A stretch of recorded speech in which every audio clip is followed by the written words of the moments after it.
In the last video, I discussed how qualitative descriptions stay close to the data and how it looks at or tries to read its data. There's another sense in which qualitative description projects usually stay close to the data. This level is in terms of its results.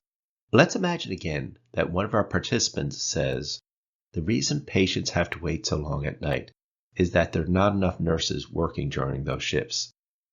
My results could report that participant 1 said, "There's not enough nurses working during those shifts." The nature of this report is just that I'm claiming that a specific participant said a certain statement.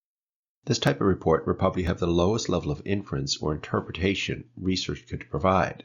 It is also an easier type of result to verify. I could simply play back my recording to support my claim that the participant said it. I could also summarize the results, giving more of an interpretation of what was said, maybe across multiple interviews. In giving a summary, I move beyond simply reporting that someone said something to give my interpretation of what they said. I could also move to another level of inference. For example, based on the data, I can make some general conclusions about this situation. For example, I could conclude that the care in this hospital is suboptimal. This statement is not what the participant directly said, nor is it a summary of what they said, but my interpretation of the situation based on what they said. I can even go further from the data in my inferences, perhaps making claims about how the data illustrates the need for major overhauls in the economic organization of healthcare.